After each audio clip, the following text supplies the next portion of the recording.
Hello there, everyone. Welcome back to the show. Today, I've got a fun one for you. Why is this so fun? Is because I'm here with my love, my partner in life, Jake Havron, and we are going to be answering a lot of common questions that come to us in the DMs, okay? So I know that if you have this question, there's probably 10, maybe even 100 other people that are thinking or wondering the same thing. So we pulled some questions and we're going to be answering them today. So let's dive right in. Jake, thanks for being on the show. Oh, I'm glad to be here. You make me nervous. It's like, my God. Well, that's actually a common question I have for you right now is, do I make you nervous? Do I make you nervous? At times. At times. Yeah. Maybe. And how so? I don't know, because we're on set here together. We see each other 24/7, but now this is, I think, only our third time doing a show, and I think this is fun. No, you don't make me nervous. You make me excited. Oh, well, I'm excited for this today. This will be fun. In the DMs. In the DMs. Okay, so first off, why are we doing this? Like, why in Q&A, Em and Jake, like, what made you want to do this? Because I want to serve my audience, and I sometimes think like the best way to do that is to just ask questions and like ask my audience questions. And when I get these answers, I'm like, or when I do them one-on-one, I always think, oh my gosh, there could be so many other people that are wondering the same thing. Yeah. And so that's why. And I also think it's good to like keep up. And keep up in our life, and it changes very quickly. If anybody follows me at all, you know how fast that my life changes, and I move fast, and you move fast, and so. Well, that's actually one of the first questions I saw someone ask, and that's actually really relevant with what you're saying. And you know, I agree. And this idea of the questions. You know, you had a guest on recently that was talking about the power of questions, and we're all about that. And you naturally build. I just want to like bring this up about you because it was an aha moment for you. Afterwards, we got in the car and you were sharing, oh my gosh, I didn't realize this, but like I'm naturally building community by wanting to serve by asking questions. Yeah. And how powerful is that? Mm-hmm. Oh my gosh. Yeah, I had this epiphany if you watch the Danielle Robay episode that I had, and she's all about asking powerful questions. And I realized through our interview that that's really how I've been building content for the last 10 years. Which is another question on we'll go through is how to make content. I'm all about like figuring out what people want, what they need, and then I just go to work to try to help them if I know the answers. And so I think it's the best way you could ever build content. And that's how I built even the It Factor, because I would ask so many questions. Yeah, you did. And I realized one of the biggest things for people is caring what people think about them. It's not knowing their strengths. It's comparing themselves 24/7, not realizing the gifting that's been on their life. Like so many questions around how do you gain confidence? How do you gain energy? And it all boils back to knowing your It Factor and then living it every day, which is easier said than done. And so yeah, that's well, shall we dive into some of the questions? Let's dive in. Let's do it. So how this is going to work is Emily asked on her Instagram, which if you're not following her yet, you definitely got it, because we're probably going to do this again if people like this. But she asked questions about how we can help. And so they input all these questions. We have them right now. And so I'm going to go through some, and then I think you'll go through some, answer it. Yeah. And if we both have our own input, and we, you know, as we do it here, and as Emily does it so well, we'll riff and we'll add in some good content. Let's go. So what's the first question? All right. So the first question is from Angie. And Angie asks, what are the steps to build your brand? Ooh. What does it look like? Well, you know, I mean, there's definitely steps. If we're looking at, you know, in what we do in the It Factor mentorship program, in particular with branding, is I take you through a whole journey of questions, right? So like, who's your audience? What is your area of expertise? What's your goals for building your brand? Is it a personal brand, or is it more of a product-based brand? But I think the first place to start for most people is very simple. It's showing up consistently as who you are. And this may seem so elementary, but the reason why people don't have a personal brand that's worth watching is because they show up once a week or a couple times a week, or they're showing up in areas that are great. Maybe it's them doing their business or trying to make a sale, but there is nothing that's really capturing people in. It's very like, I want you to buy from me. And this is what I see a lot, you know, I already know where you're people, going with both that. of us mentor, right? It's like, we don't know who they are. If we go on their Instagram feed, whether it's their feed or their stories, it's all like buy this, buy that, and there's no depth to it. And so that's the first place to start. And I would say the second place is just to get very clear on what is your message. And then we dive into your pillars and content and strategy from there. What's your thoughts on that? That's really good. And I love that. And that's, you know, that's once again the power of the questions, is because people, when they look at their brand, and I have a very aha thing that happened to me when I heard about what branding is. I'm going to share that here in a second. But people struggle with understanding what their brand is because they don't know how to find the answers because they don't have the right questions being asked. So when you go through your brand identity training in the It Factor, or even you can find this anywhere in the sense, in this, like if you go search up questions to find your branding, right? Those questions help to extract the proper answers. So when you ask people like, who is your ideal avatar, right? Where do they shop? What do they enjoy? What does both online and offline look like? Now you're getting these little pieces to the bigger puzzle where before people would just not even know how to answer that. So the questions are so important, and that's why I love what you do in your program with that. I want to really spark this idea of, when the question was, what are the steps to build your brand? We have to get clear on what the word brand means. And you talk about this so much, and I love it. Yeah. Branding is not your logos. Branding is not the products you sell. Branding It's not your colors. is not the colors. Those are accessories. Here's the thing that you gotta understand right now. Branding is your reputation. So when Emily says, this is your personal brand, change that word to think, this is your personal reputation. Now, how do you start to build that personal reputation? When someone comes to your page, what are they going to see? What are they going to know about you? If they had 5 seconds to take a quick look at you, what reputation you have? I think that might help to deconstruct a lot of people's limiting beliefs around how to build this, because they just need to think about how to have their personal reputation, you know? Yeah, it's so good, and it's so true, and it's not what I think of me, it's what you think of me that makes up my reputation. And so you could survey a group of people, and I recommend doing this when you start to really get conscious about branding and how you're showing up, is to go on your Facebook feed, your Instagram, whatever, and say, you know, when you think of me, like, what do you think of? What comes to mind? What are 5 words when you think of me? So good. And then there lies your answer from a, you know, high level of what your brand reputation is. What are 5 words that come to mind when you think of me? When I think of you, I think of strategic. I think of optimizing performance. I think of faith, outspoken.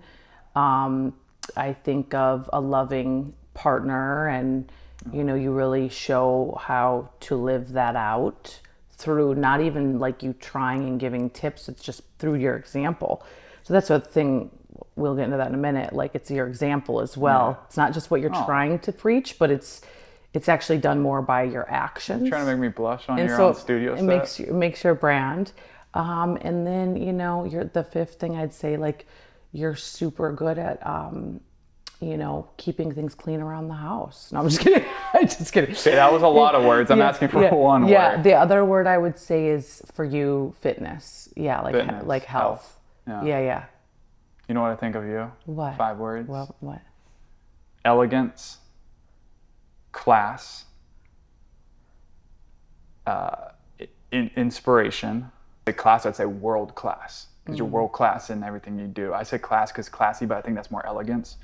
And that's sweet. transformational. Yeah. And I know that's one of your key words is transformational on branding. Like everything you do is transformational, similar. It's to transform. Yeah. Yeah. So those were like branding words. So there's like pillars, right? So like more specifics. We'll get to that question. Yeah. We'll get to that one. As well. But that's for you listening right Yeah. now. Think about that. What are 5 words when someone comes to your page that they won't consciously think that, but they're going to see elegance when you see Emily's page. It's the way that she shows up. There's a lot of photos she doesn't post because it doesn't follow that. And that would be a great first start on this question about branding. Yeah. And then if you're like, wow, I'm leaving out a huge component of who I want to be or who I want my brand to be, then that's how you'll start baking it in through showcasing it, right? It's all about intention. It's all intention. Should we go to the next one? Yeah. Okay. So this next question, wow, this guy has a really good name. His name is Jacob. Jacob asks, it's not me, I'm not asking this, don't worry. The vision for my life has shifted. Has yours evolved over the years? And if yes, how so? Yeah. Oh my gosh. And if you are growing, meaning if you're putting yourself in new experiences, if you're constantly learning new things, going to events, just putting yourself on that growth journey, your vision is going to constantly change. It's so normal. And I think sometimes we get so locked in on one vision, and then when it changes, it's like, oh my gosh, you almost like don't give your self permission to like allow it to change. I see that, I experience that. I see that other people experience that as well. But yeah, absolutely. Your vision should change over time. As you gain new experiences, you're going to see something new that you never saw before. So just an example would be like, one way to make money, right, is to get a job, be an employee, like do something you like or your area of expertise. But then you might see a different way to make money, which is, through creating wealth or entrepreneurship or in a different space.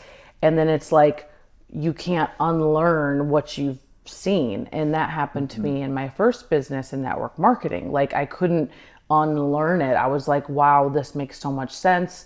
This is how I could make, compound interest. This is how I could really create some real freedom. And so it was like, oh my gosh, my vision completely shifted. And your vision will also shift when you gain new values.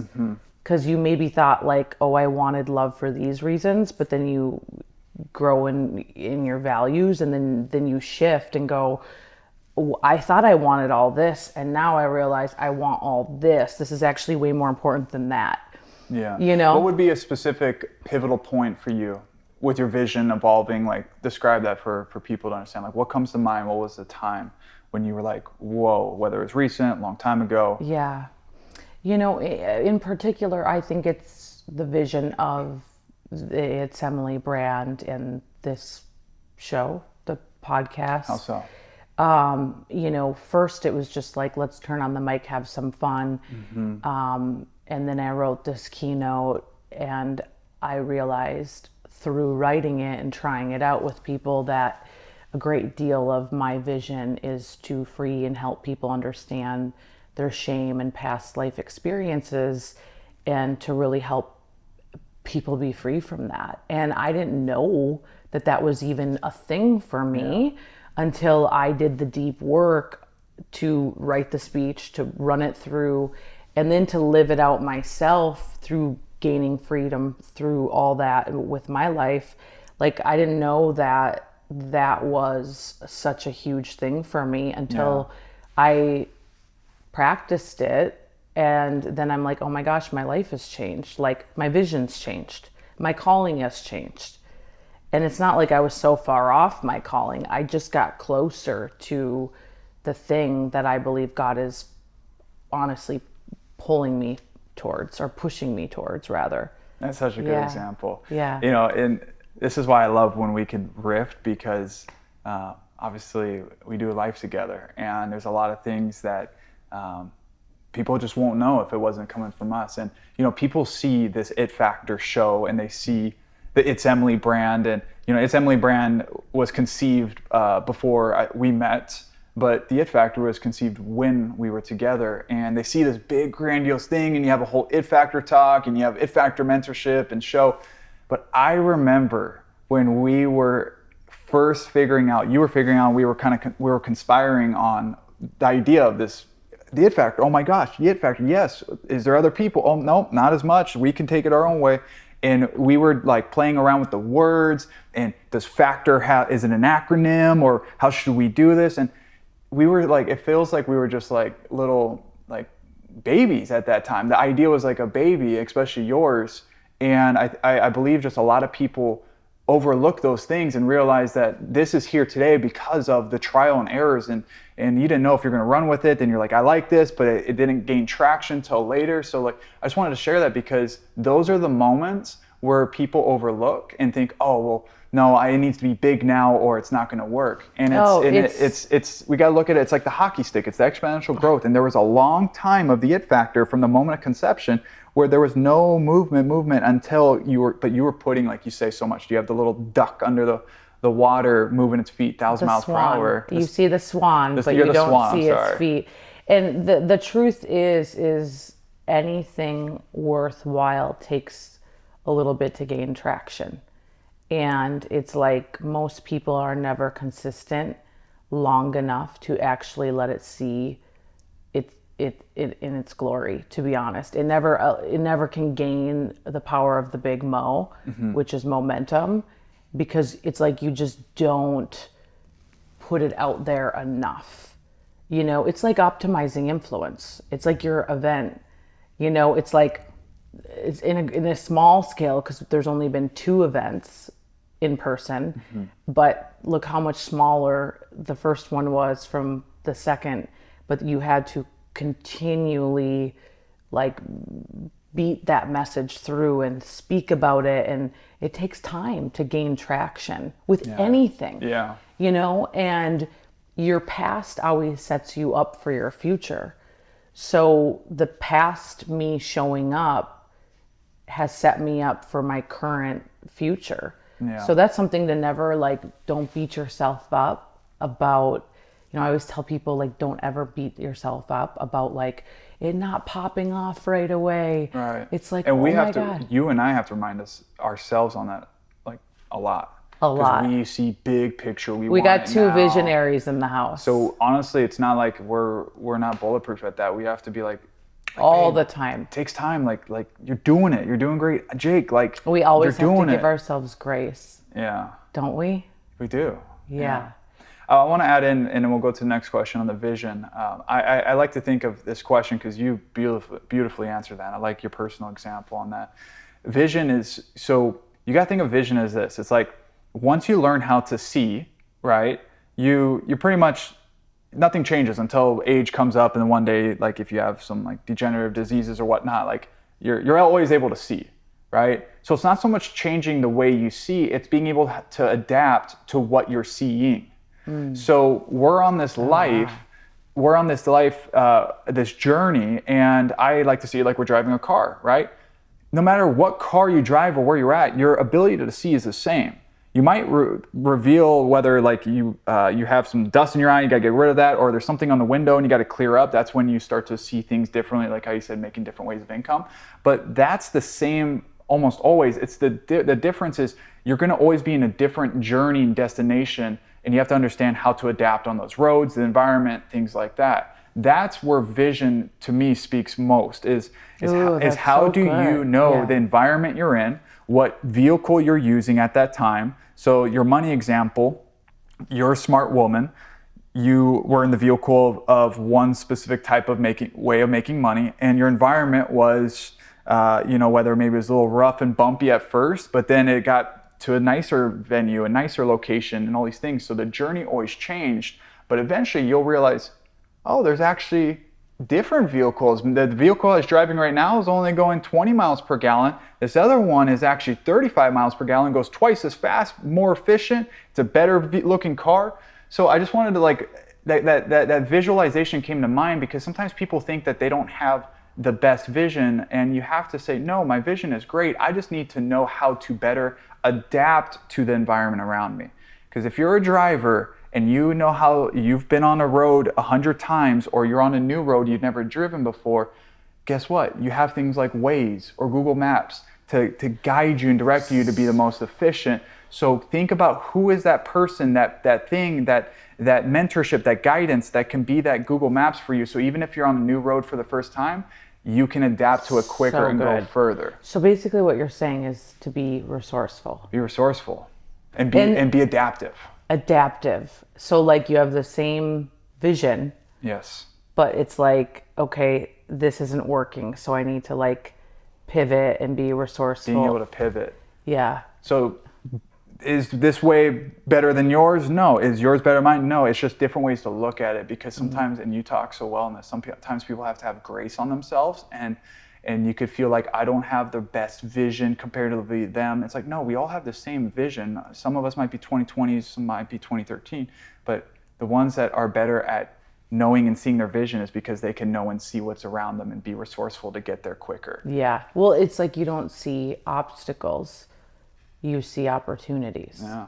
You know, and that's like how I really have lived. Yeah. And I think it came from my upbringing of just like, let's just make the best out of this. And it's like, you know, so where other people are like, they feel stuck all the time. It's not that I don't feel stuck all the time, every day that happens to me, but I just quickly get out of the stuck way faster because I see and I'll find an opportunity to get unstuck. That's how I think. Yeah. I'm like, I'm not going to live here. I'm not going to stay here. I'm going to figure this freaking thing out. That's right. And I think you're the same way as me. Yeah, but you don't, it's not the way, you know, some people will be like, oh, well, that's you guys. No, you could train yourself that way. You know, there's a little random study here I want to share, and it was related to driving, actually. Middle of nowhere, you know, it's those, you lived in Minnesota, you know how it is. It's a stretch of road for hundreds of miles, nothing around. And you don't have that in Hawaii. Hawaii, you know, the island's only 20 miles long. You just have oceans. You have a lot of ocean. And they just realized that there's this weird occurrence happening in this certain area of Arizona somewhere. Freeway for miles, no one around, and there's what is it called? Those poles, the electric poles, you know, with, I don't even know what the word is, every quarter mile, right? For whatever the purpose is. Drawing a blank on that. That's called free flowing here. And nothing around, but they realized there was a weird coincidence happening where whenever there was a car crash, most of the time, if not all the time, a car was crashing into the poles that were split quarter mile between each pole. Open land, everything. And they realized, why are people crashing into this, you know, 2-foot long pole that's super tall? There's a quarter mile in between of empty space, and they're crashing in a pole. And what they come to find out is because when someone is swerving off, whether it's bad storm or whatnot, the only thing they were able to focus on is not the gap of all the opportunity to not get hit, the one thing they could see, which is the pole and the obstacle. So because their focus, their vision was there, they were naturally crashing into the pole even though there's so much space. And how many of us are doing that in life where there's so much opportunity in front of us, so much abundance, but because there's that one very bright, dark pole in our life, which is an obstacle, a pain, a struggle, that's all we focus on. That's why we're still hitting that every time. Oh, it's so good. Isn't that wild? It's wild, but it's so true. You know what this reminds me of? What's that? I was like coaching someone one time, and they were trying to get people involved in their business opportunity, and they're like, I just can't like see anyone on my Instagram on my Facebook news feed. They like switched companies, and I was like, well, is most of the people like that are in your algorithm, are they with your past company? And they're like, yeah. And I'm like, okay, well, that's all you're focused on is like 10 people when there's 8 billion people in the world, last I checked. And I'm like, what you focus on expands. And so that's literally like, I know it's a funny example, but I'm like, no wonder why you feel defeated. Like all you're seeing every day is the same freaking toast. You know, so that's what it reminds me. That's a really good example. Yeah. Awesome. I love it. Okay, next question. You know how we do. We love talking a little faith over here. Sydney asks, Can you recommend a good religious podcast? It's hard to read the Bible for me.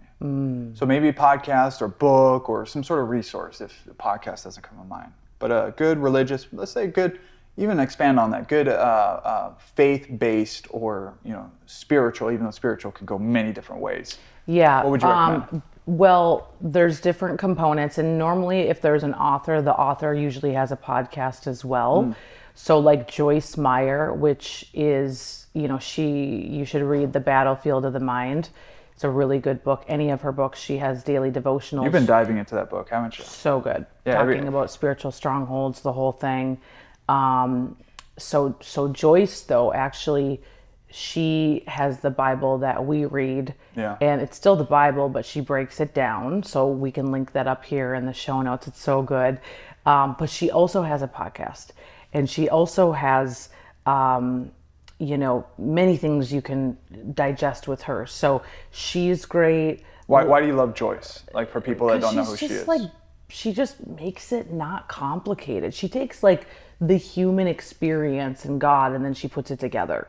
It's just very and she does storytelling but it's all biblical based. Everything. Yeah, she's very well respected. I didn't know who she was before you. She's in her later years, so she's been doing this for decades. It was one of my first ever daily devotionals I ever had was from her. Really? Yeah, so good. Our friend Lisa Brevier and John Brevier. They have a really good podcast. They're a couple, but they individually also have books, such good books, good podcasts. They're great speakers. What's that morning thing that you play all the time? The app. Well, or the app or YouTube? Well, it's an app. The videos that you play. Those are YouTube. I know, but it's also an app. Did you know that? Well, we'll just share what I do on YouTube because I don't know. Yeah. So what we do every morning is I literally search up. My whole algorithm is now transitioned because it knows what I'm searching. But I search up Bible affirmations on YouTube, and it's called the Abide app. I don't want to use the app. It's an Abide app. The Abide app. But just start off with the YouTube. We'll talk about what we actually do here. And so I search up Bible affirmations, and there's all these different videos on listen to this if you are struggling, or if you're trying to get rid of anxiety, or if you just prayer for every morning in between 10 minutes to 20 minutes. And what I do is I just start with one. There's a really good one if you want to listen to especially overcoming fear. Just type in Bible affirmations fear. There's really good ones. And the moment we wake up, Emily can attest to this. I turn my phone off of airplane mode because I always put it in airplane mode. Don't want no disturbance. I still keep it on do not disturb. That's a key thing because you don't want to check your phone to turn on YouTube and you see all these notifications. And I just press play. And while I'm brushing my teeth, getting dressed, go drink my water, whatnot, I let that play. And then guess what? When the next one goes, it'll be a different one. And just let them go through. And every morning just do this. And pretty soon the algorithm starts to recommend you all these amazing ones. And you just need 10 or so minutes in the morning. But it just plants good seeds in your mind. It allows for you to garden the mind that if you have a lot of weeds, guess what? First, you got to pluck some of those weeds. Whether you physically have to go do the work, or plucking sometimes naturally happens by just identifying what weeds are. So when you listen to these, and maybe you've never listened to anything else or really are very new in your walk, right? When you hear the biblical, messages about fear and anxiety, or what it means to glorify God, that naturally brings awareness to what is good. So then automatically what is not good. So when you hear that, you'll be like, oh my gosh, those thoughts and those feelings, that is not good. I need to start finding a way to pluck those. And that's such a beautiful start to having a deeper walk. Oh my gosh. And it's the atmosphere in the room. Yeah. And it's creating that atmosphere, which I love that. You set the standard for the day. Oh my gosh. Right away. About playing that. And it's let's just be real. It's not every day that you want to play this stuff. There's moments or you're like, oh, I need to get busy. I need to get to work. I need to, and so it takes discipline, disciples and the word discipline, right? It does, but it makes such a difference in even our house, the whole atmosphere. And even if I'm having a bad day or a bad moment, I come walking in the bathroom with my YouTube on. Emily's already doing her thing, and it's like, how could you say no to that? You start to hear it, and you start to, take that in. So that's such a good tip. Like, oh my gosh, so good. Or even if when you're going to bed at night too. Yeah. So it's like, they have night Bible. So it's like in your subconscious. Yes. Yeah. Amazing. I have a recommendation too. It's my favorite. So this is so if you don't enjoy reading the Bible as much, you're not alone. We were like that for a long time. The Bible is not meant to be a personal development book. Let's just, everyone needs to be very clear on that. I would only read Proverbs for the longest time. Until then we're like, hey, we need to, because it's all about how you associate with it, right? Right. And we've had bad associations to the Bible. It's boring. It was for old people. It was very structured. So when you reassociate to, reading the Bible allows for me to have seeds planted to then fruit new thoughts, new feelings, new understandings of God and who he is with us and what he means. It's different, it's just, I think the biggest thing right away before I give this recommendation, people need to know this is not a self-help book. It's not meant to be. It's a book of being able to talk about how to understand God further and how to share God further with people. When people ask what the purpose of life is, and if you're a believer, it's really to have a closer relationship with God and allow other people to as well, in that sense, more than anything else. But if you don't enjoy it, then what's great to listen to is I love this book and this podcast as well. It's called "I Don't Have Enough Faith to Be an Atheist." Yeah, you talked about that on our other podcast. We did. And this is more if you want to understand, not so much to feel good, like those YouTube videos, those are more like affirmations, good feeling. This is more like if you want to understand the context in specific questions that they go over. So you might see one podcast that says, how can we know the God created the universe? That whole podcast is around giving biblical text and information, not just biblical, but cosmology and science and all these things that back that up. Oh my gosh, that might strengthen your faith. Or what's the evidence that Jesus actually resurrected from the dead and is who he says it is? That will strengthen your faith. That will strengthen your faith because people are just like, oh, this is like a fairy tale, or like, oh, I've heard every religion's like that. So if you want a podcast that's more like that and you want actual answers, you can tell I'm a little passionate about this. I Don't Have Enough Faith to Be an Atheist is the podcast. Love it. And there's also a book. So that's a great start. Dr. Frank Turk, shout out to you. Yes. Okay, what's our next question? Okay, amazing. So. I feel like we're on I don't know. People want to know, Dina wants to know, how did you get so lean? You look amazing. Oh, thank you. She's got the hard eyes. Well, if you follow me at all, or if you have for a while, and it's okay if you're not following this close, but it was like right before January 1st, like that. So, what I always do is pick my word for the year. What's my focus? What's my goals? And I am one of those that really holds to it. So, people will talk about this all the time. This is my word, abundance, blah, blah, blah. It's like, well, really, how are you living that out? And my word was creativity, creative. Hence why I'm writing a book, hence why I'm creating a new company, hence why I'm doing way more on social now, hence why I'm doing products, all creativity. So anyways, with the health stuff, like the week before January 1, I basically assessed everything in my health. How much am I on Uber Eats, or how much am I getting these random drinks that are filled with, even though you think they're good, they're oftentimes filled with sugars and like matcha drinks, not like sodas or anything. Yeah, but matcha with almond milk, but they might have a little extra sweetener or honey or stuff subtle. And you don't even know what they're putting in there. And so, anyways, and we were drinking those days. And then eating out, another big thing. Even if you're eating clean, you don't know what oil they're choosing. So, anyways, I just was like, I need a reset. And so with that reset, I had a plan, and I actually followed the plan and then carried it through to when I'm traveling. And that was key. You actually did it. I mean, even when we're on the road for a day or two, you bring your own meal preps. Mm-hmm. So describe you don't have to go into intricacies, but what's some things that you had to cut out, like specifics, and then what's your focus with like your meal plan so people could take some tips from that? Yeah.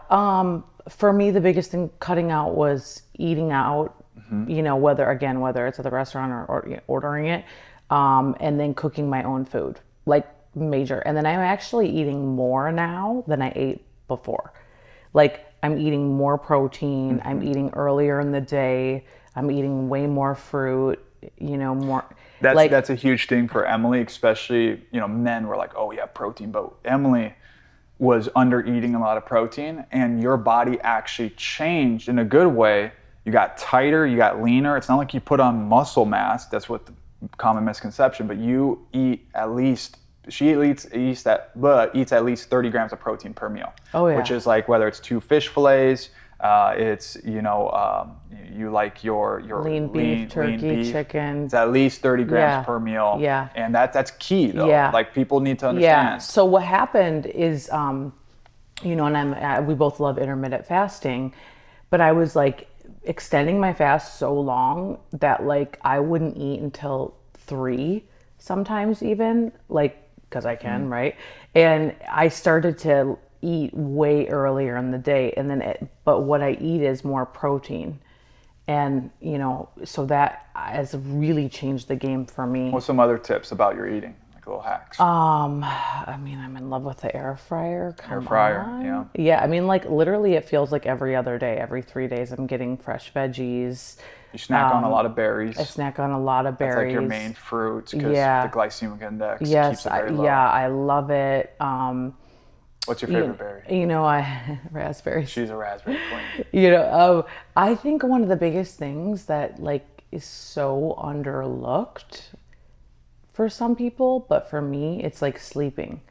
So like I was also in a really bad habit of staying up super late and not going to bed early and like not sleeping the amount that I needed to. And so the sleep component, that's where you burn a lot of fat. That's where your body resets. That's, and then I'd say the side to all that though is like monitoring my stress levels. Yeah, you've been much more so aware on that. Like really at night, like literally dimming the lights, having a nighttime routine, stopping with the phone, stopping with the DMing, like I was so not good at that for the longest time, Because you're go. Yeah. And you're strong, you want to get things done. And you've been aware of it ever since I've known you.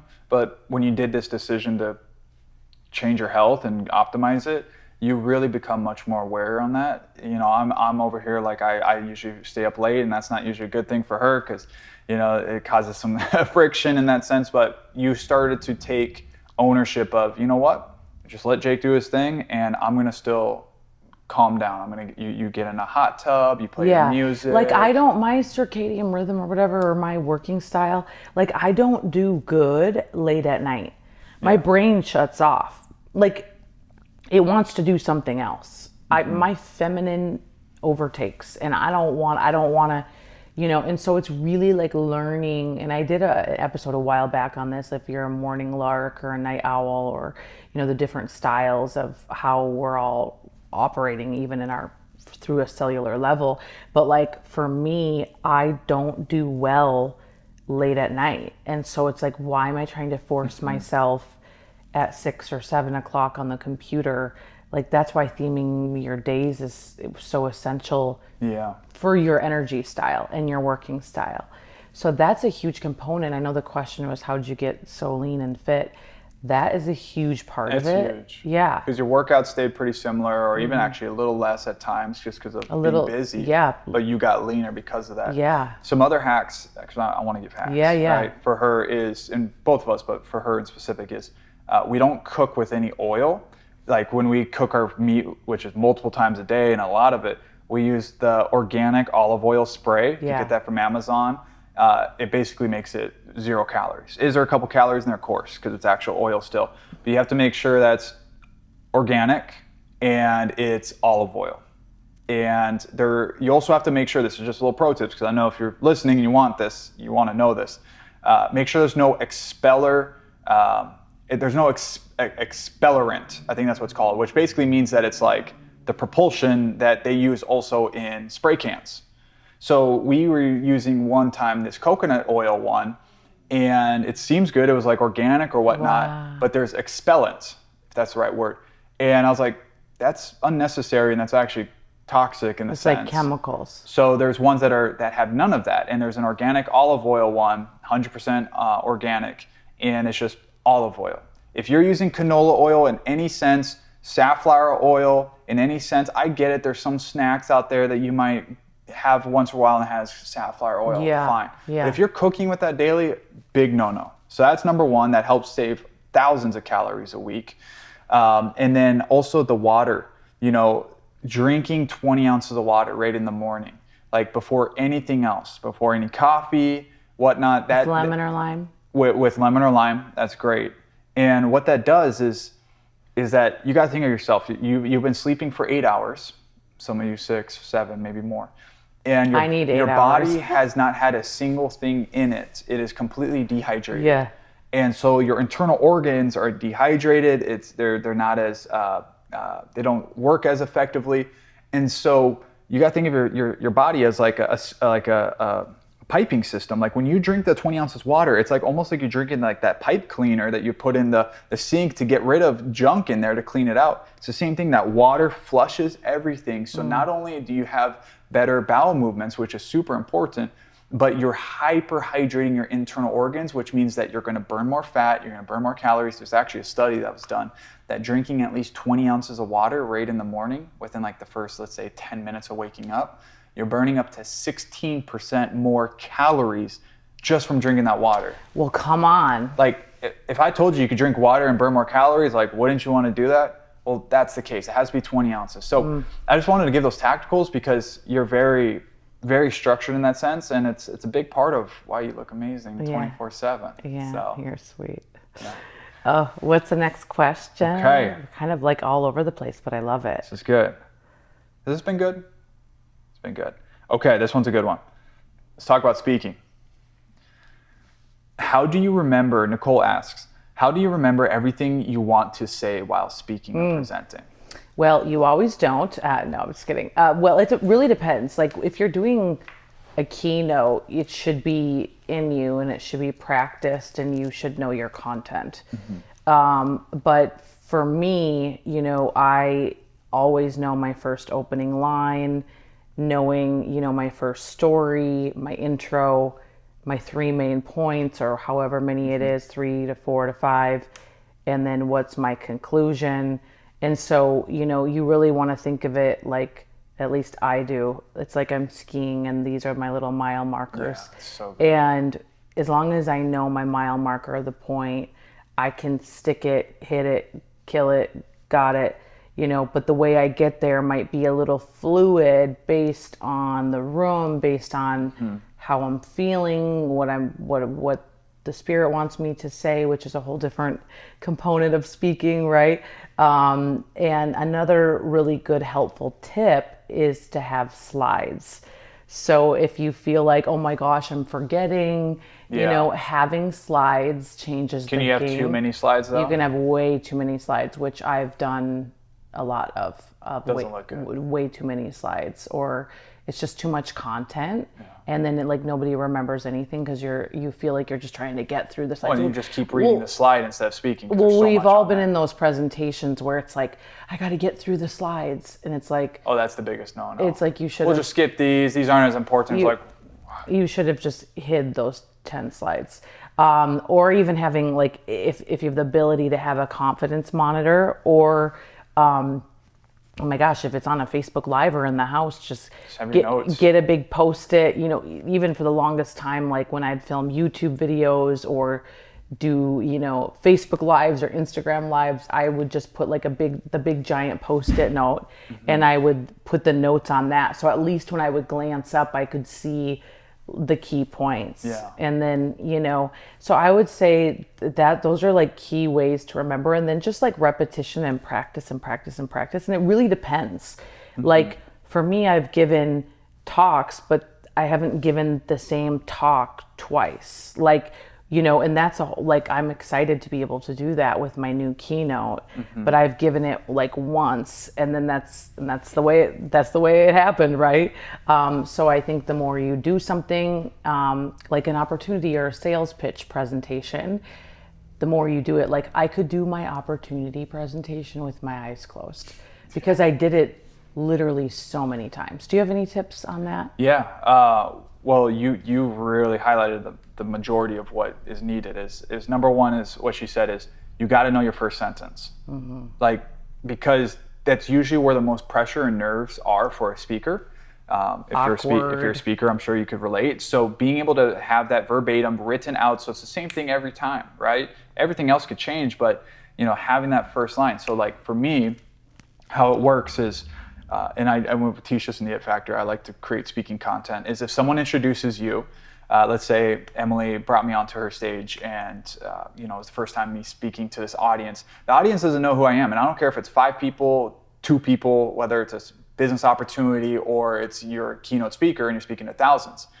Emily brings me on, and the very first thing I do, and I do this beforehand, but it's the very first thing I do on stage, is I think about what's the connecting story to allow for me to acknowledge Emily, but also to allow the audience to build rapport with me because they understand, what do I mean to Emily? How did we connect? So obviously we have a little different dynamic here. Yeah, that's good though. So, but you would think, it's so, Emily, it's an absolute honor. It's funny, 2 years ago, XYZ, and you go right into like a 30, 45-second story. Now the audience has trust with you, and you also broke the ice. Yeah. Once you do that, then it's what you said, which is you got to know your first line of your entire talk or presentation. That will then be the Kickstarter for everything else to now naturally roll. So for me, I know it's me going to my story about nursing. So I say, it was just 6 years ago, and I was in the ER. The rest, I can say verbatim, easy. But that's the thing, it was just 6 years ago, no business background, no personal development, and I was working in the ER trying to save lives. And then it goes in my story. You would have yours. Yeah, you locked into that. That's so good.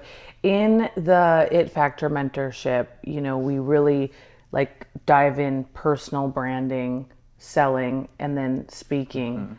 Do you run people through, like, if they wanted to make their own keynote, how they would do that? Yeah, and that's actually where we were going with this on the points you brought up. There's 2 things you got to know about a signature talk. Right, that's what it's called, is a signature talk. Emily has her It Factor signature talk. Mine is the blueprint to human influence. There's 2 parts that we work on. Number one is, if you don't really have the entire structure, you need to first extract your signature talk. So that's what I take you in beforehand. Even if you think that you've spoken for years, you have to extract what is that signature talk that's different than anything else you have. So there's a process of extracting that. That's your first sentence. That's extracting your first story. You should know your first story. That's huge. And then your ski mile markers, which, whether it's 3 keys to something, or the 4 tips, or Emily has, like, let's say the four ways to identify and extract your It Factor. You got to know those, right? And then you also got to extract the conclusion, because too many people I've seen don't leave people with an unforgettable impression, which is where it happens in the conclusion. Ooh. Intro is where you build the rapport so the people will listen to you or not. Kind of hook them. You want to hook them, because if not, then the rest doesn't matter because they won't listen. Yeah. But the outro is, how are they going to remember you? Because the middle area, it's good. Obviously, taking notes, that's what they're going to remember. But people really remember the outro. How did you make them feel? And it's always having a story and not just the message. Too many people have a message, but without the story. They try to say, you know what, that's why you should go live life at your fullest, or that's why you should have your It Factor. That's a great message, but it doesn't resonate as much. If you have a story that you have to articulate, you have to be intentful what the story is. The story is the vehicle, right? The car. The message is the passenger. So with a good story, that message will go further, because people will remember the story more than the message. So good. So that's what we first go through in the It Factor, and it's very like bite-sized, broken down. You will feel like, holy crap, I didn't know I had that in me. Why should someone have a signature keynote? Like, if someone's watching this and they're like, I don't like necessarily want to be a speaker, like, why do you think it's important to be able to speak. Yeah, if you're not a speaker, you don't, just because you're not a speaker doesn't mean you don't need a signature talk. Everyone needs some sort of signature talk. If you are in sales, leadership, or marketing, or you are anything that is in any presence of you having to sell something or sell to people, like a mission, you need to have a signature talk, because like Martin Luther King, like he was a speaker, but he was so memorable because he knew how to speak so eloquently, even though he was doing more than just speaking. He could communicate. And get people to buy into his vision and mission. And, you know, it was like I was on a call with a woman that was looking to join our mentorship program, and she runs a nonprofit. And she was like, okay, well, I don't need to speak. Oh, yeah. And I was like, honey, who is going to give you money for a nonprofit if you don't have a compelling message, if they don't have the confidence that if you take their money, that you're going to actually go put it to good work, if they don't feel like they know you, that they could trust your charity?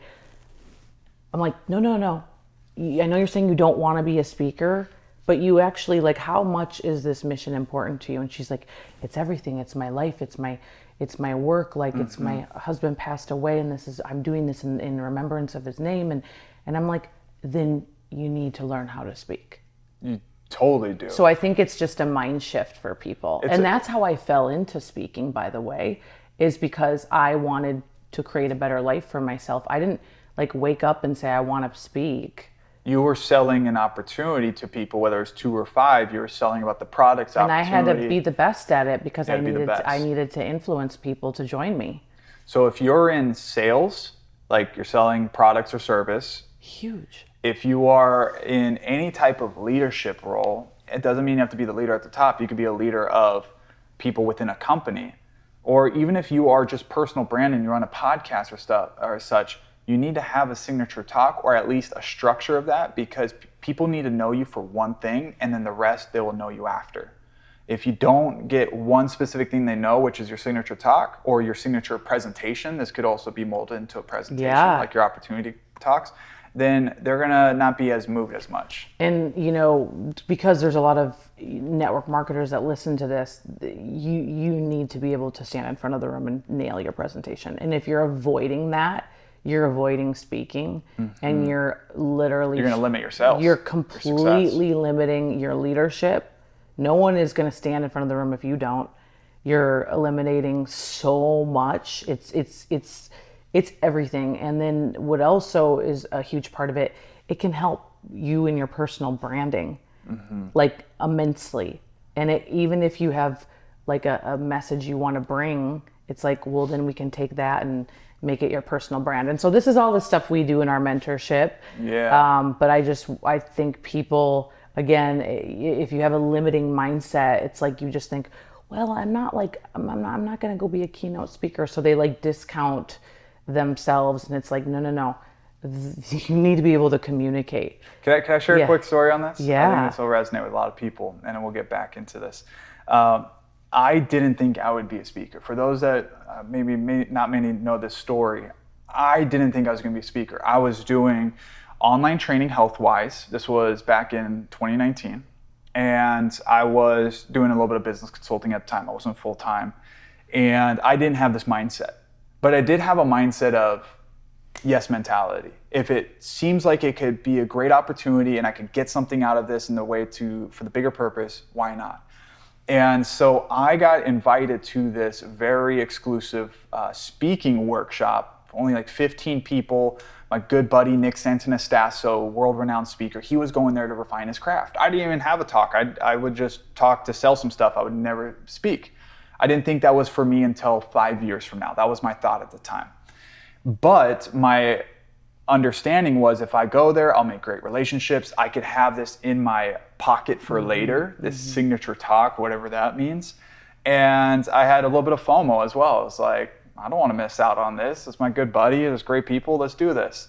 And it was a hefty investment, but I knew it'd be worth it. And maybe I wouldn't see the results right away, but I knew it'd be worth it. So I go to this workshop, and in 3 days, I go from, and this is where I learned a lot of the extract your signature talk, and then we also train on the master your signature talk. It's the little nuances that we teach. And I go from having no clue what a signature talk is to be like, oh my gosh, I could actually speak. I have a story. I have something that's unique. I'm not just some random person no one wants to listen to. Because not only did people pour that into me, but I actually extracted it. I was like, wow, there's great things in here. You extracted it, and then you saw, oh my gosh, like there's so much inside of me that I could give to other people. And present. And I learned from the best of the best. And I was like, okay. It's good. But here's the thing. I was like, all right, I'll put this in my back pocket. You know, maybe sometime a speaking opportunity will come up. Well, guess what? God works in beautiful and mysterious ways, as even how you and I met. And you never know the full extent if you never say yes to certain things. And because I did that, because I stepped out of that unknown zone and learned something, and maybe I could use this. Well, I went to a Tony Robbins event from that workshop. That was the plan. It was in Milwaukee, flight right to Miami, and go to this Tony Robbins event, which is my second UPW at the time, and sitting in the front rows, and nothing, my mind was just as it normally would be. And then guess what? Something triggered a new opportunity in my life. Tony asks all of us to write down, what does your extraordinary life look like? And because I planted that seed of this being a speaker, it would have never happened if I didn't go to that workshop. I would have kept the same ideas, which wouldn't have been the thing I really wanted. I was like, well, maybe this is where I rewrite the script. Maybe this is where, because I took that step, maybe it is time to just put it out there, this big audacious goal that's, oh my gosh, this is really scary to write down. And I was like, well, might as well. If not now, then when? Yeah. And so I wrote down, instead of being like, a celebrity trainer or training Tony Robbins, things like that. I said, I'm going to be speaking on stages all over the world. I didn't want to write that down because that sounded too big, but I was like, whatever. I'm going to be paid $50,000 to speak. And as I was writing $50K in my head, I'm literally saying, Jake, that is crazy. There's no way you get paid. Write $25K. And I was about to erase it. And I was like, no, Jake, but this is supposed to be big and audacious. And so I was like, keep it at $50K. And I'm going to be speaking on Tony's stage. Why not? Just say it out there, whatever. And I was like, there was no confidence to this. I had no idea. And I felt actually kind of shameful to even express this. But that's what a big audacious goal is. A big audacious goal is something so big outside of yourself that you have to feel discomfort. Because if not, then it's not big enough. Oh, amen. And so guess what, Emily? Not only did he tell us to go and start to share this with other people, and I was like sweating by then. I was like, why am I going to tell this people? But they don't know anything different. So I'm telling them, and I'm going to be speaking on stage all over the world. I'm going to be paid $50,000 to speak. And they're like, yeah. They don't know anything different. And then this isn't going to happen to everyone. But God had it in a way where it was the way it was meant to be. Because I did that, the music goes up, we're in the front row, so we all, like, if you've seen a Tony stage, you know how it goes crazy. And he tells everyone to sit down. And I had this little intuition that just said, don't sit down. And instead of sitting down, I went off to the side of the big 15,000 person arena. And there's the water stations, and the only way to still stay standing up, because that's all I knew of, stay standing up, Jake. So I was sipping on water, because they won't tell you to sit down if you're sipping on water. And Tony asks in the audience, he says, who wants to share their extraordinary life? And Emily, you know how God works in just such wonderful ways. I couldn't even just think, and my hand went straight up. And he pointed to me out of all 15,000 people, and he said, you, give him the mic. And in that moment, that's where in my head I was saying, God, if this is how it works, and I was playing it all the way back from taking that big investment to go to that workshop, learning these things, going to this event, changing the entire way of what my big audacious goal in life looks like, extraordinary life. I was like, God, if this is how it works for taking those steps, and this is how I'm going to be potentially rewarded right now to change it, then I'm all in. Expansion. And my heart was racing. Yeah. I'm nervous. I'm about to tell the best speaker in the entire world that I'm going to be a speaking on stages all over the world. And so I get the mic, and he's like, what's your name, where you're from, and tell us what your extraordinary life is. And I was like, my name's Jake Havron. I'm from Dana Point, California at the time. I was like, my extraordinary, and I started to stutter. I literally, I'm telling them that I'm going to speak on stage all over the world. I'm stuttering. My extraordinary life is I'm going to be speaking. It's because I couldn't hear the sound because of the mic and all that. Goes. Yeah. And so now in my head, literally in real time, I'm like, Jake, don't screw this up. Oh my gosh, there's one opportunity. And I tell Tony, I'm going to be speaking on stages all over the world. I'm going to be paid $50,000 to speak, and I'm going to be speaking on your stage, Tony. And the reason why I shared that, the whole crowd erupted. It was amazing. We talked for a couple minutes. Speaking bureau agent was in the audience, and she's like, we need to talk. I see it. You have greatness. And I was like, what, me?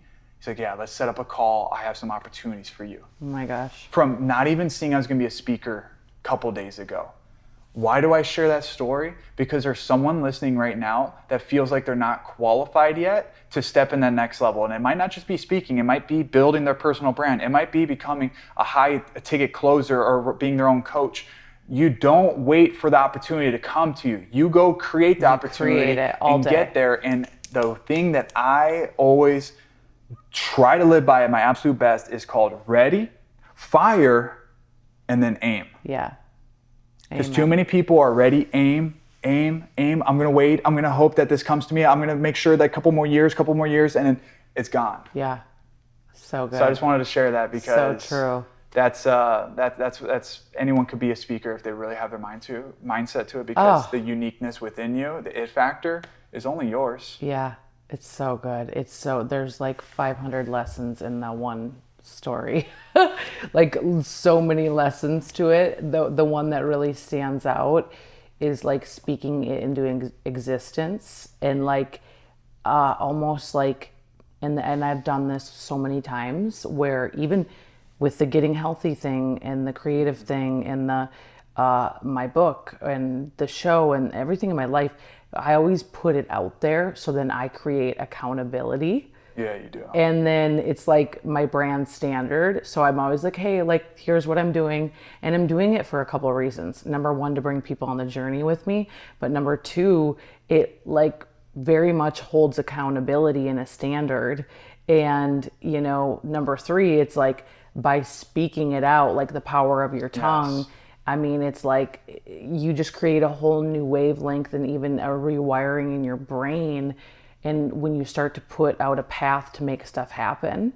And so I believe that is wholeheartedly, and like just saying what you want, going for it, and then, you know, having that accountability even through like even a small group of people, but you doing it in a stadium is a whole different thing. But there's just so much power in that. Thank you. You know, what stops most people is just the how, like not knowing how. And like, I'm telling you, you can figure out anything if your why is big enough. Yeah. If your why is big enough, like you can get wise counsel, you can get mentorship and make it happen, which is exactly what you did. And here we are. Here we are. And I won't go into the full details, but the reason I met Emily is because of that opportunity. Yeah. That speaking bureau agent. So I'm not going to say you're going to find the love of your life. There's no promises. But I will say that speaking bureau agent that gave me that opportunity, it was for an event in Burbank, my very first event.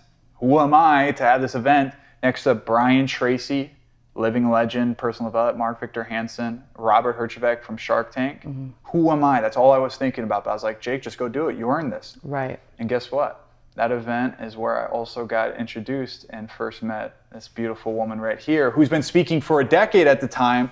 So the only way that God had to set us up for us to have this first date is me on stage, so she's not the one on stage. Right. And the rest was history from there. So it all just unfolds in the most beautiful ways. Pretty dang cool. Well, should we do one more question? Let's do one more. Yeah.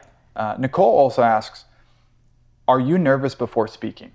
And if yes, she put, yes, how do you overcome? No, how did you get there? Yeah.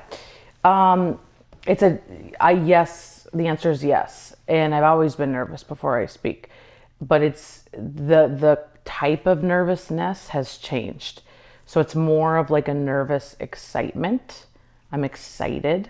Like listen, if I'm not getting like activated and jacked up and like just feeling some kind of way, I don't know if I should be doing this anymore. Like, cause I think, and I believe like showing that you're a little, like your nerves fire off in different ways shows that you care. If I don't care, then it's really truly not about people. It's about like me. And I don't ever want to be that way ever. So I think the nerves is a really good thing. So it's like changing your relationship with being nervous is changing your relationship, same thing with fear. For me, it's like if I am not fearful of something at least once a day, like a call I got to make, a message I got to send, something I got to do, then I'm not playing a big enough game. And I know that I'm not living the life God intended me to live. And so when it comes to speaking, the way I shifted it was definitely getting more excited about it. So like more of an excited fear. And then really activating like the prayer and the Holy Spirit of like going to the place of who is in that room that this message is for.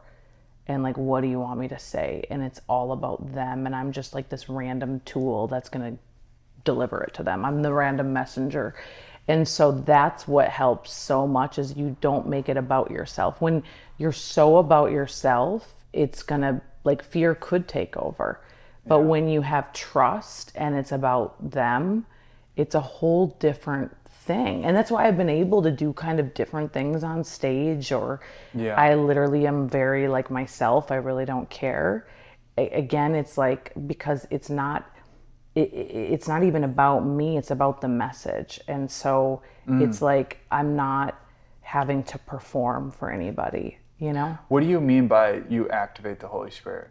Like, what does that actually guide someone through if they wanted to activate the Holy Spirit when like, speaking? you know, so like pre-stage rituals, you know, like some people have the ability, like, or they like to just talk so much before they speak. I don't. Like, even when I'm in hair and makeup, it starts and I'm like, I don't want to talk. Like, shut them up. Like, and I mean that in the most loving of ways. She does. Because it's like, it's just a meditative experience for me. But then backstage, you know, I go into the corner or wherever it's quiet and I listen to a worship song and I pray, and I really like take myself out of even like what's going on in my life. Like, I literally, like, anything that's about Emily is off the table now. The email that just came through, the, you know, what's happening tonight, when's my plane leave the next day, did you call your mom? Nothing about my life. Like, I have to get out of that state. And so I go into a state of literally activating my spirit, and you know, it's a process. Like, this doesn't usually just happen right away. But by talking to God and commanding. What do you say? Like, what's going through your mind when you talk to God? Or command? You know, I'm basically just speaking a different language through my spiritual gifting. And, you know, some people will know what that means. Other people, that will be a new thing for you. But I'm speaking a different language, and just asking God to give me the words and the presence, and let it fall on deaf ears even. That's good. You know, and so I take myself out of it, so that way I'm in a state that is there to deliver for the person. And again, I'm not even thinking about my life at all. It's literally, I'm thinking about their life. And that is the key to success for me. And it's like the ultimate feeling of fulfillment. Yeah, that cuts out those nerves. Not maybe fully, but it helps to you still have, like, you're still like, you know, jacked up a little bit, but like, it definitely like doesn't make you feel like you're frozen. Yeah, that's great advice. Yeah, and that could go the same way if like you're getting ready to go on Instagram live and you feel super nervous and you're like, oh, I don't want to press the live button. Like, literally put yourself in that state. Great tip. You know? I want to talk about this nervousness thing, because you hit it on the head with that. It's beautiful. And I witnessed this, and I think you even put it on your Instagram for those who are following. You see her praying in the corner. You see, I pray over Emily before the talk, and it's that mindset, right? And it's also that heart set. But can we do a quick little activity? Are you down? You have to participate. Yes. Okay, and then you at home, you can participate as well as this. So it's really simple. All I want you to do is every muscle in your body, you're going to tense up. So your core, chest, hands, feet, even grip your feet, tense. Right now, go. And then put a frown on. Okay, relax. Try it one more time. Same thing. Tense everything. Flex. And now put a big smile on your face. What was the difference? What'd you feel? I feel happy. You were doing the same exact thing though. The smile. Ah. See, fear and anger is just a slight difference from excitement and joy. You had the same tension, the same buildup of pressure, but it's the smile you had on, more so it's the mindset you have, right? In psychology, because you did the same exact thing, it was just a smile, but you felt that excitement. Making me want to smile now. Because that's what happens. You do it all the time. You get when you're like so excited about something. And in psychology, they say the difference between fear and excitement is just what they say, without breath. So when you are fearful, you feel that tension, but you actually hold your breath at times. It's actually a psychological thing. So the only thing, if you're feeling fear or nervousness, just take a breath, because then it actually changed to excitement, because you're feeling that same tension, but it's without that shallow breath. So good. So I share that because sometimes people, first off, you need to breathe, right? Yeah. That's like, seriously, like if you're feeling fearfulness or stress, breathe. But the second thing is to bank off what you were sharing. What was it, like over a year ago, I had a walk with one of our friends, John Gordon. He wrote The Energy Buzz. You had him on a show, didn't you? No, you had. Oh, okay. No. Gotcha. We were hanging out. That's where I thought we had him on a show or whatnot. And I had a talk, and he's been speaking for 20 plus years, corporate speaker all over the world, stages of 15,000 to high schools and such. Right. And he actually gave me this really good mindset that it stuck home when he shared it. Has it been around from other people? Maybe, but he was the one that really hit it in. And it was like, I asked him about getting nervous, and he said, Jake, you're getting nervous because you're trying to be the genius on stage. You're trying to be the performer, and that's not the case. Yes, you have to perform, but change that mindset and try not to be the genius, but try to extract the genius out of others. It's good. Because the moment you do that, you take all the pressure off yourself, that the lights and the cameras and the action and all the eyes are on you, and it's actually putting it back onto the people, because you're not the performer, you're the transformer. Yeah. And the moment you do that, you'll feel the nerves going away, you'll actually resonate deeper, and people will remember you longer because of that transformation you create. That. So that one thing, every time and it's like what you said, but I think about, how can I help people extract that genius? The way that I speak, this isn't about me. I'm going to go speak at a sales company, or I'm going to go speak at a leadership team. It's not about my content. My content's great, but what is it that's going to help them increase their sales? How am I going to make this applicable so they get what they really want, which is more money, more sales, more happiness in their ability to serve clients? Leadership, how can this, optimizing influence, how can this allow for them to have more effective culture? How can they speak better to each other and create more growth in their company? That's what they really want. They don't want what I have. Right. They want those things. So if I could help that, then it takes the pressure off of me. So good. So whether you're on that IG live, like how you shared, or you're going to go do a presentation to 2 or 3 people, or you're going to go on your first event ever, just have that mindset and ask those questions. What can I do to help extract the genius? What can I do? Which is all about being in service. Being in service at the end of the day. Which is literally like how we should live. But unfortunately, a lot of people don't. It's like all about me centric. Well, guess what? So a lot of people don't live like that, which means that when you do, you stand out faster. Yeah. Yep. And people can feel it and they know it. I love it. This was fun. This has been amazing. Yeah. Did you have fun, by the way? Yeah. I love it. I feel like there's 100 other things we could go through, which we'll do that next time for Q&A. Should we do this again? Let's do it again. Yes. How would we do this if people want to ask questions? Yeah, I'll put the questions on Instagram. And so always, whatever you ask, even if you don't think like I'm writing back right away, I'll address it probably on the show or within a post or something like that, because I always survey my audience. So more questions, and maybe questions that could be about other topics, now knowing that it's us. And if you enjoyed this, if you like this, make sure you tag Emily and I. This is our only ask or request out of this. Tag us on your stories. We love seeing that. Like literally, we love seeing. Make sure Jake Havron, it's Emily, and do a screenshot of this, and whether you want to just say what you liked or enjoyed, and we would love to see that and shout you out. Absolutely. All right. Thank you, Silo Network, for having us on in collaboration with It Factor. We'll see you next time. See you next time.